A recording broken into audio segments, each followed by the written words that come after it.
ദൈവനാമത്തിന് മഹത്വമുണ്ടാകട്ടെ. ഇന്നത്തെ പ്രഭാതത്തിലെ നമ്മുടെ ചിന്തയ്ക്കായി ലഭിച്ചിരിക്കുന്ന വേദഭാഗം 50-ാം സങ്കീർത്തനം 15-ാം വാക്യം.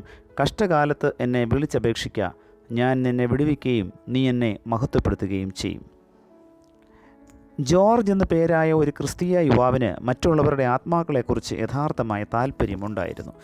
ഒരു ഔഷധ വ്യാപാരിയായ ഹെൻറി എന്ന തൻ്റെ സ്നേഹിതനെ കർത്താവിന് വേണ്ടി നേടുവാൻ അവൻ പല പ്രാവശ്യം ശ്രമിച്ചുവെങ്കിലും അപ്പോഴെല്ലാം അയാൾ അവൻ്റെ സാക്ഷ്യത്തെ പുച്ഛിച്ച് തള്ളുകയാണ് ചെയ്തത്. ഒടുവിൽ ജോർജ് പറഞ്ഞു, ഹെൻറി, നിനക്ക് ദൈവത്തിൽ വിശ്വാസമില്ലെന്ന് നീ പറയുന്നു. ഞാൻ നിന്നെ എതിർക്കുവാൻ ആഗ്രഹിക്കുന്നില്ല. അതുകൊണ്ട് പരിശുദ്ധാത്മാവ് നിന്നിൽ ആഴമായ പാപബോധം ഉളവാക്കുന്നതിനായി ഞാൻ പ്രാർത്ഥിക്കുവാൻ പോകുകയാണ്. ആ സമയം വരുമ്പോൾ വേദപുസ്തകത്തിലെ ഈ വാക്യം നീ ഓർത്തു കൊള്ളണം എന്ന് ഞാൻ ആഗ്രഹിക്കുന്നു. കഷ്ടകാലത്തെന്നെ വിളിച്ചപേക്ഷിക്കുക, ഞാൻ നിന്നെ വിടുവിക്കും.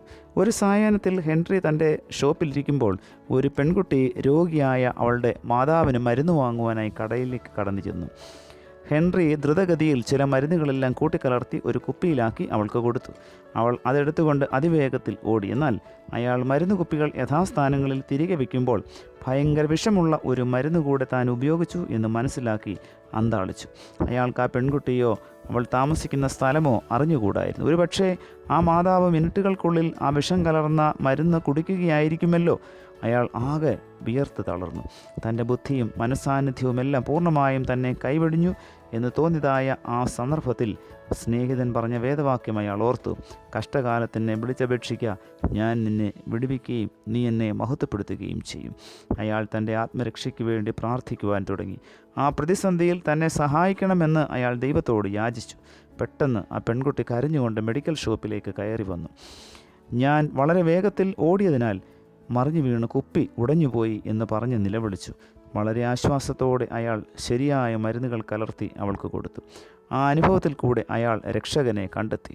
ആ സമയം മുതൽ അയാൾ ക്രിസ്തുവിന് വേണ്ടി ജീവിക്കുവാൻ ആരംഭിക്കുകയും തികച്ചും വ്യത്യസ്തനായ ഒരു മനുഷ്യനായി തീരുകയും ചെയ്യും. പ്രിയ സ്നേഹിതരെ, നിങ്ങളുടെയും ജീവിതത്തിൽ ഏതെങ്കിലും പ്രതിസന്ധിയെ നേരിടുവാനായി നിങ്ങൾ ബുദ്ധിമുട്ടുകയാണോ?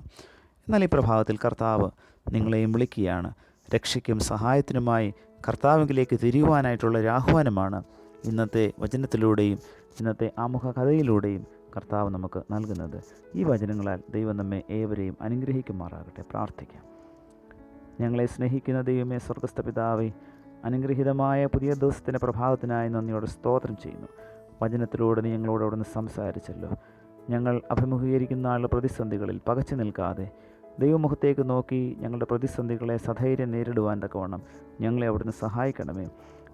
അവിടുന്ന് ഞങ്ങളുടെ രക്ഷയ്ക്കും സഹായത്തിനുമായി എല്ലായ്പ്പോഴും അടിയങ്ങളോട് കൂടെ ഉണ്ട് എന്നുള്ള വലിയ ബോധത്തിൽ ദൈവമേ, ഞങ്ങൾ പ്രതിസന്ധികളെ നേരിടുവാൻ തക്കവണ്ണം ഞങ്ങളെ അവിടുന്ന് സഹായിക്കണമേ. പുത്രൻ്റെ നാമത്തിൽ പ്രാർത്ഥന കേൾക്കണം പിതാവേ. ആമേൻ.